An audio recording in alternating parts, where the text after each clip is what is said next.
Sabay-sabay natin alamin ang mga kaganapan na nangyayari sa ating bansa.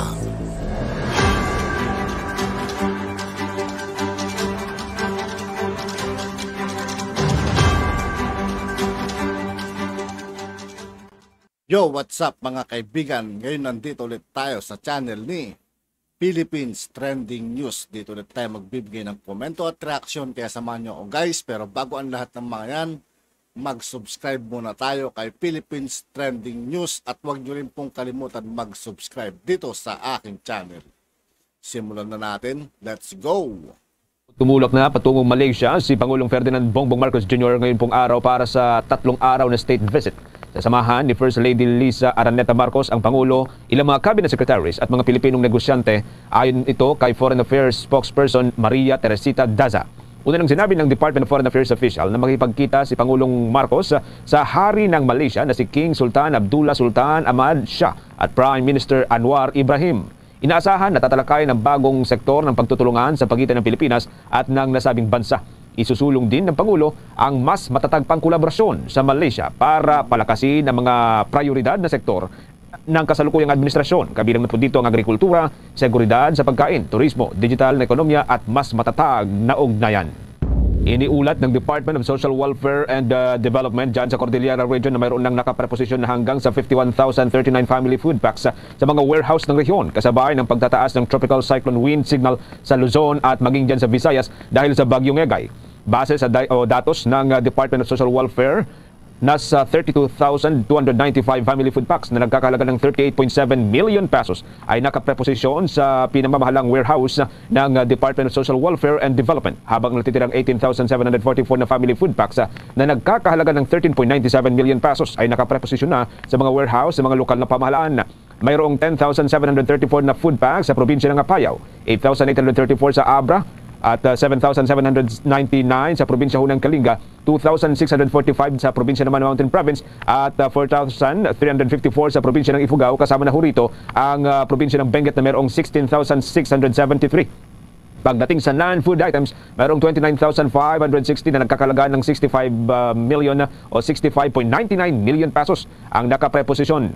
Binabab ng non-food items o binubuo po ng hygiene kits, mga kitchen kits, mga tents at mga temporaryong shelter. Ito hong tinatawag na non-food items. Mayroon ding nakalaan na standby funds na 4.44 million pesos para hudan sa Cordillera at mga karatig na probinsya.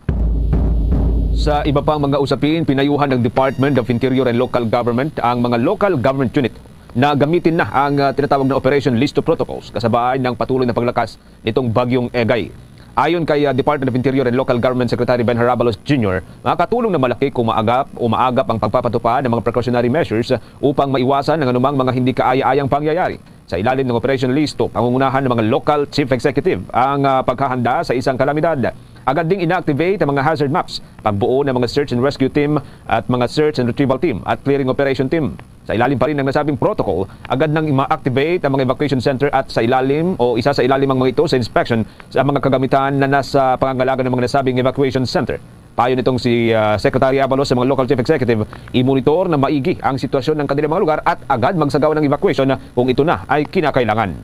Samantala, binigyan din naman ni Department of Information and Communications Technology Secretary Ivan Jan Uy na mawawalan ng connectivity ang mga individual na hindi nakapagrehistro ng kanilang Subscriber Identity Module o SIM card pagsapit niya ng alas 12:01 ng Hulyo 26. Kapag na-deactivate na kasi ang isang SIM, sinabi ni Uy na mawawalan ng mga ito ng access sa kanilang numero. Ang mga user ay hindi makakatawag o makakapag-text at mawawalan din sila ng access sa kanilang mga e-wallets.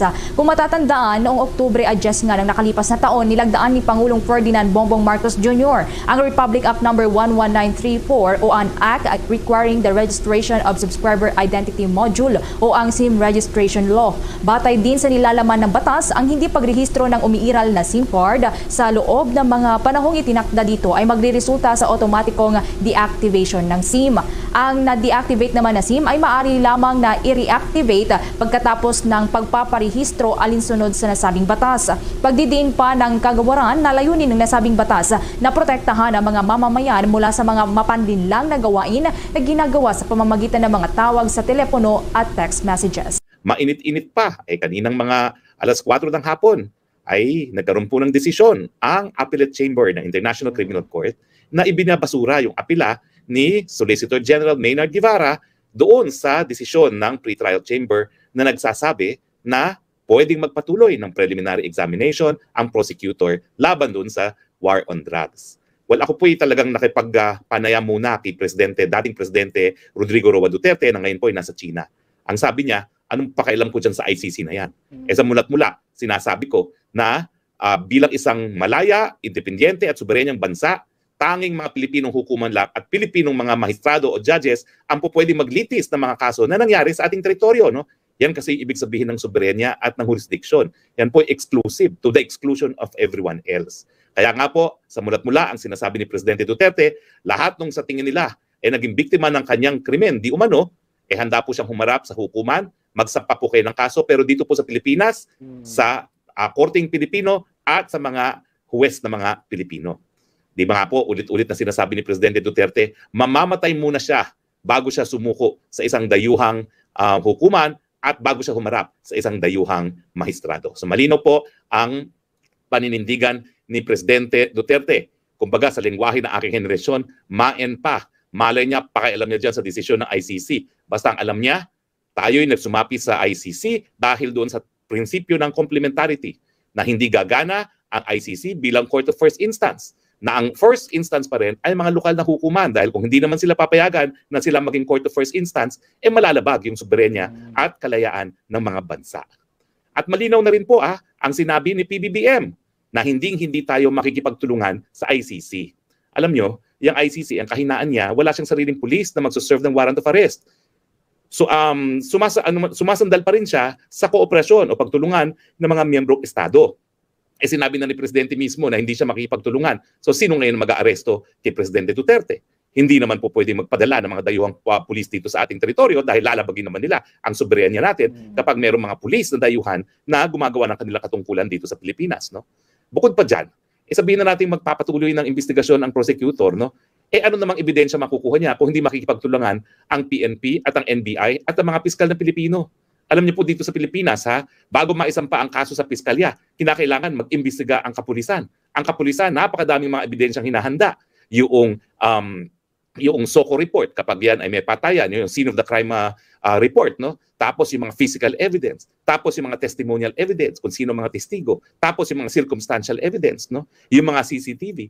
Sino magbibigay ng ganyang ebidensya? Hindi naman po pwede yung mga aktivistang mga kaliwa na nagrereklamo ang siya magbibigay niya. Hindi nga yung kapanipaniwala. In fact, kapag walang police blatter at nagreklamo ka na may krimen, ang assumption ng batas, walang reklamong nangyari. Kaya nga, pag ikay naging biktima ng krimen, kinakailangan ipablatter mo. Dahil pag hindi mo ipinablatter, wala kang, kumbaga, sasandalan na ikaw ay naging biktima. Dahil kung ikaw ay naging biktima ng krimen at hindi ka nagblatter, bakit? Ang tanong, no? Dapat kasi pag naging biktima, binablatter ka agad. Now, bukod pa dyan, wala nga mga ebidensya na tatayo sa hukuman. Paano ngayon uusad ang investigasyon? Hindi naman po pwede na sa pamamagitan lamang ng mga news reports ang mga ebidensya na gagamitin ng hukuman. Dalawa po kasi yan yung preliminary examination at saka yung preliminary investigation. Yung examination, kahit anong sources po pwede para lang magsimula. Pero pagdating na doon sa formal na preliminary investigation, hindi po pwedeng hearsay. Ang mga newspaper reports po, hearsay lahat yan. So, hindi mo magagamit bilang ebidensya. Lalong-lalo na kung komplikadong krimen ang iyong pupruebahan. Hindi po madali mag-convict sa crime against humanity. Bakit? Kasi dapat mong ipakita na merong intensyon na targetin ang mga sibilyan dahil sila ay sibilyan bukod pa doon sa patayan na nangyari na dapat either systematic, planado, or maramihan. So, napakadaming elemento po yan. No? So, kung talagang hindi mag-iimbestiga ang pulisya, ang piskalya, ang NBI, anong ebidensya ang ihahain mo sa hukuman? Di ba po? Kaya nga po, nakakalungkot Nagkaroon na kasi ng unang desisyon ng pretrial chamber na dahil napakadami namang krimen na po pwedeng imbestigahan at litisin ng ICC, huwag nang pag-aksayahan ng panahon o ng pera yung mga sitwasyon kung saan nagsabi na mga bansa na iimbestigahan na hindi sila makipagtulungan o hindi sila magko-cooperate. Kasi nga, wala rin naman kahihitnan yan yung ganyang investigasyon na walang kooperasyon ang lokal na estado. Nabaliktad po yung decision na yan. Ang sabi ng Appellate Tribunal, decision pa rin, call pa rin ng prosecutor kung gusto niyang mag-proceed sa preliminary investigation. Pero hindi naman po nabago yung katotohanan na kapag walang kooperasyon, napakahirap naman magkaroon ng formal na preliminary investigation. Anong gagamitin mong mga ebidensya? Propaganda ng kaliwa. Di ba? Hindi naman tatayo yan sa hukuman. Pero ako po, sa bulat-mula, wala po kaming kinalaman dyan sa apilang yan. In fact, kung ako'y kinonsulta, bilang abogado ni Presidente Duterte, sasabihin ko wag nagmakasaya ng pera at panahon. Bakit? Unang-una, bakit ang Solgen ang siyang nag-apila? Bakit? Akusado ba ang Republika ng Pilipinas? Ang Solgen po, siya ang opisyal na abogado ng Republic of the Philippines. Nung tayo po nakipag-arbitrate labang sa China, Philippines, Republic of the Philippines versus China, talagang abogado natin Solgen. Pero dito po sa International Criminal Court, wala pong bansa na linilitis. Sa ngayon po, wala pang linilitis, wala pang iniimbestigahan. Kasi preliminary examination, preliminary investigation pa lang, wala pa pong mga personalidad na iniimbestigahan. So anong personalidad ng Solgen? Samantalang ang sulat naman ng ICC, naka-address po yan doon sa ambassador natin sa The Hague. So ang dapat talaga na sumusulat lang dyan sa ICC ay hindi ang abogado ng Republika, dahil hindi naman po involved sa kahit anong kaso ang Republika ng Pilipinas, kundi yung ambassador dahil siya pinadalan ng sulat ng ICC. Diba po? Pangalawa, kailan lang nagsalita si Solicitor General kaninang umaga. Abay, ang sabi ba naman, hindi daw siya optimistic doon sa apila. Bakit ka nag-apila? Ang masakit pa, mga kababayan, hindi naman pala siya optimistic, pessimistic. Alam niyang malabo. Bakit kumuha pa siya ng abogadong dayuhan na humingi pa ng budget? Totoo po yan, nakumpirma ko ngayon. Humingi pa ng budget para magbayad sa isang dayuhang abogado. Alam naman pala niyang wala namang kahihitnan yung apela na yan. Bakit kinakailangan pa gumastos ng kaba ng bayad? At siyempre naman, dapat may transparency. Magkano ang binayad sa abogadong yan? Di ba po? Dahil alam ko naman, humingi siya ng special budget dahil walang line item para dyan. Bakit nag-aksaya ng pondo ng kaba ng bayad sa isang apila na siya mismo, alam niya, hindi siya pessimistic na magwawagi, na wala namang personalidad ang Republika ng Pilipinas. Hindi ko po sinasabi na walang remedyo. Pero ang remedyo talaga, pag meron ng mga napangalanan, meron po talagang proseso sa ICC na tinatawag na confirmation of charges. Meron ng mga personalidad na napangalanan. At dahil nga po, noong mga unang panahon na pinag-uusapan itong Rome Statute ng ICC, ang mga Amerikano sa mulat-mula ay sinasabi na tutol sila doon sa kapangyarihan ng isang prosecutor na po pwedeng sampahan ng kaso mga nakaupong presidente and yet walang pananagutan. Kasi sa Amerika, ang mga prosecutors halal ng taong bayan. So para nga maapis, mainggan yung Amerika na sumapi, binago nila ang proseso. Para mabalanse ang napakakapangyarihang prosecutor, gumawa sila ng pre-trial chamber at lahat ng gagawin ng pre-trial chamber ng prosecutor dapat aprobado ng pre-trial chamber. So dyan po dudulog ang mga personalidad na pangangalanan ng prosecutor sa pre-trial chamber doon sa confirmation of charges. Dyan po, talagang iinganyohin ko si Presidente Duterte mismo o yung mga iba pang mga personalidad na talagang magpadala ng abogado at questionin. Hindi lang po yung jurisdiction ng hukuman, kundi yung admissibility. Dalawang bagay po kasi yan Sabihin na natin merong jurisdiction over the subject matter, meron din pong isa pang balakid dyan. Dahil nga po ayaw natin na malabag ang soberenya ng mga bansa, nandyan yung complementarity principle na sinasabi na pwede lang magkaroon ng jurisdiction ang ICC kapag hindi gumagana or ayaw ng mga lokal na hukuman. So dyan po talaga ang balitaktakan. Dyan dapat magpapadala ng mga abogado, pero hindi po abogado para sa Republika, abogado ng mga personalidad na in-identify na at gustong isyuhan ng warrant of arrest. At yun nga po mga kaibigan, dito po nagtatapos ang ating reaction video. Muli ako po si I2K ng Sundalo ng Dunggalo at 811. Maraming salamat sa patuloy na pagsuporta. Yeah, peace out.